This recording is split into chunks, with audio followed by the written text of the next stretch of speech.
G'day everyone and welcome back to the beginner series. Today we're starting up episode 7 and we have finally moved on to solo R5. Before I get into showing you the teams and runes and whatnot, let's talk about when you should ideally be starting to farm your R5. Once you hit level 50, you've unlocked the majority of the essential towers to helping you get the stats you need to build the solo R5 teams. However, one thing to keep in mind is once you actually build the teams, you're not actually done there and you can't necessarily go straight into R5. What I like to do is I like to go and do maybe 100 runs in R4 just to get some basic grinds and then see if my team can complete the R5 as well.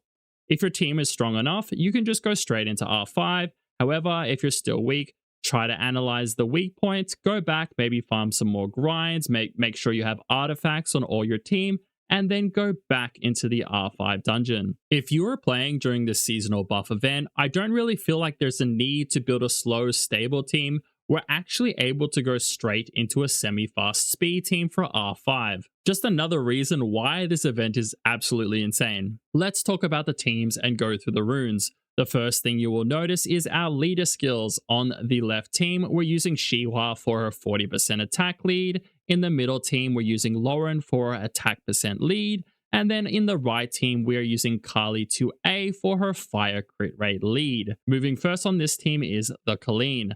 After the Fire Giant Warrior dies and resurrects, he's going to be put at a health that will automatically cause Colleen to use her S3. This will instantly be putting our Bailigr at 5 stacks, so he is ready to do his first set of damage before the second jump. Moving after Colleen, we have our Lauren. She is the defense breaker for this team, as well as she controls the ATB, which is super important for ensuring you can get safe runs. One thing to keep in mind is that the R5 cap for accuracy is actually pretty low. I'm pretty sure you only need about 15 to 20% accuracy to land your debuffs. Something you'll have noticed which is slightly different from your standard Bailigr teams is we actually have a Naomi in here, and this is moving before our Bailigr. The reason why I have her in here is because she has a chance of landing Brand on the boss. Having Brand on the boss absolutely increases the damage output we get, and it significantly improves the safety of this team. For her runes, Naomi must also be put on Will just so she doesn't get Oblivioned on turn 1. Pretty much all I was looking for was crit damage on every slot as well as some tanky stats. One thing I would like to say is having your damage dealers at over plus 10k HP with like 300 to 400 defense really helps with ensuring that this team works. The next unit on the team is Bailigr, and he really does damage the damage share for pretty much all 3 teams really hard.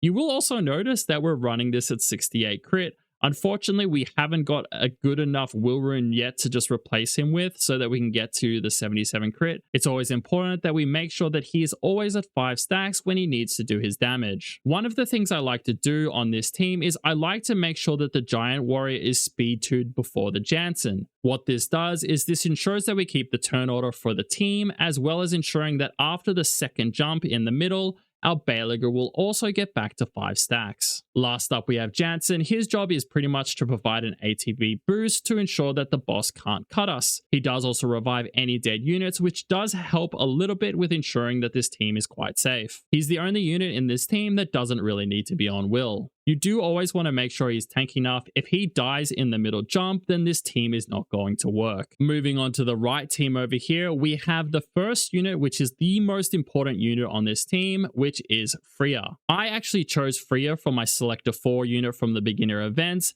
The reason why I did this is I just don't have the Will runes yet to rune up this whole team on Will. If you look at Freya's passive, what's going to happen is she's going to die at the start of the first jump. She's going to fully cleanse and fully heal the whole team. This allows me to run every other unit here off Will, which is such a huge thing. Seeing as we've only been farming Giants, this means I don't have to divert myself into Necro just to farm Will sets for all of these units, just to make this team work. Moving first on this team is the Kali. I do like to try to get the attack buff first. Her AI isn't perfect, so she might use her S2, but that's perfectly fine. She also has a secondary role, which we'll talk about later on in the video when I show you some of the clips. Once again, for her, you are going to build her mostly on any kind of stats. You're aiming for 77 crit, as much attack as you can get, and some crit damage. Moving next is the Akaru. He's the dedicated defense breaker for this team.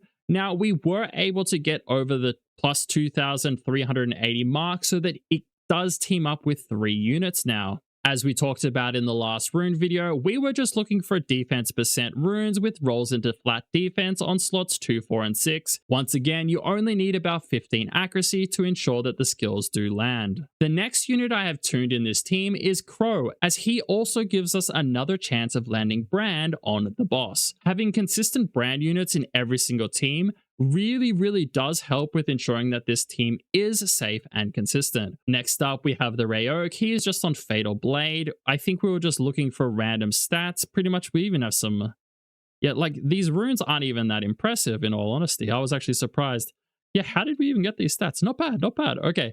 But yeah, as you can see here, he is just on a Fatal Blade set with just some very generic artifacts. The last unit on this team is Vertihil. He's going to push the ATB for this team, and this really helps with getting a lot of damage out on this right-hand team. The Doggo team right now doesn't do as much damage as the Belager team. However, there is enough damage to ensure that it can carry the teams in case of any bad RNG. For the team on the left, the first unit I have moving is Royd. He is going to be a defense breaker. He also applies attack down, which is super important for ensuring that we don't die. We don't want him getting Oblivion at the start, so we also had to put him on a will set. Moving on to Fran, she is most likely going to die in the middle jump. However, her purpose is just to apply immunity as well as attack buff for our damage dealers. Most of the time, she does die on the middle jump, but it doesn't really affect the success of this team. Next up, we have Aprilia.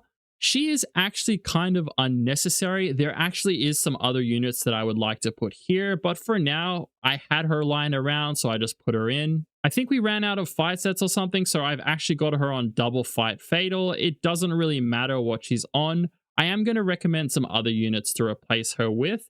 If you do have those units, you definitely should probably use them as they are going to be slightly safer. After that, once again, we have a unit that can brand. So Shihua is the brander on this team. She has branding on skill 3 as well as skill 1.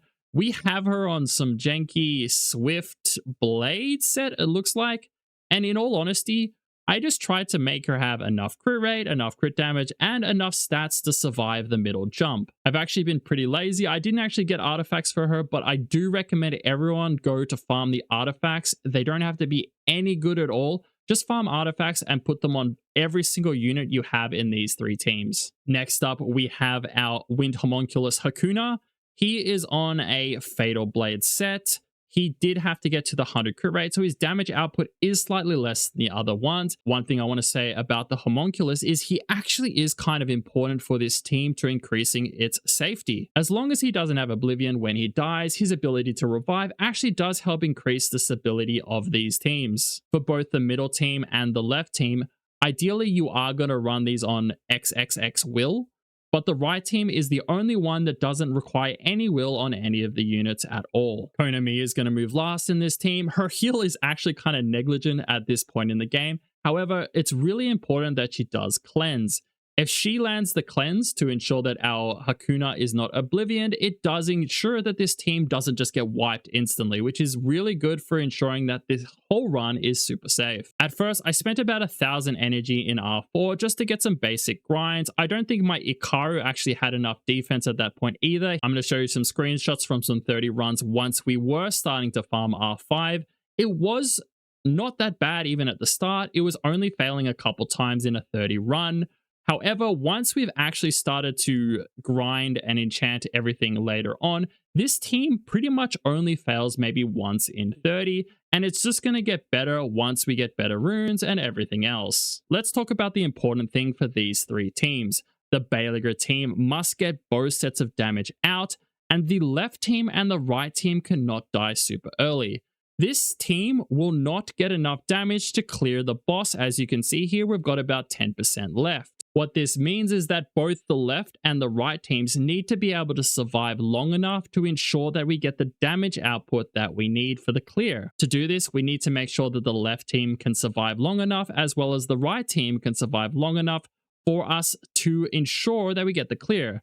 For the left team, the unit that is carrying this is actually the Royd. He's going to stay alive pretty much the whole time. For the right-hand team, the unit that keeps it alive is actually the Kali. Because of the 2-turn invincibility on herself, she's able to sit here by herself. Maybe we can see a run with everyone else dying. I don't know. Let's have a look right now.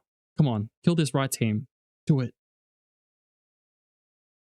All right, maybe not. But what will happen is the whole right team will wipe and then Kali will be sitting there by herself. She's able to take the damage because of her invincibility, which means that the left team and the right team aren't going to get attacked by the other heads. Obviously, the best way to improve the safety of this team is getting better runes, grinds, enchants, and artifacts. You'll have noticed that a lot of my units actually don't have artifacts yet, so we do need to go and farm some. Oh, look, there she is. She's all by herself. Look at the Kali over there. The other adjustment we can make is Prillia doesn't really serve a function in this team. We already have a pretty consistent defense breaker.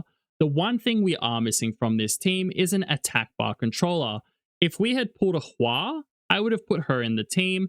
The other unit you could actually go and use is the 2A Light Harpu. So the new Harpu actually has ATB control, so she could also be used to help increase the safety of this team. The other replacement you can make for this first team is swapping Kona out for 2A Lulu, who offers way more healing. Running R5 at this point is very, very good for increasing our count level. Our Rune Dungeon team is only about a minute, where this team here runs for roughly 38 seconds.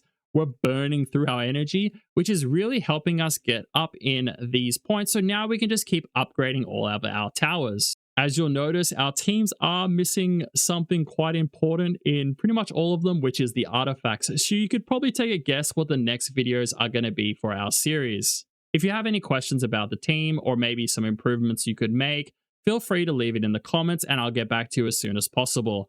That's going to be all for this one, guys. Peace out.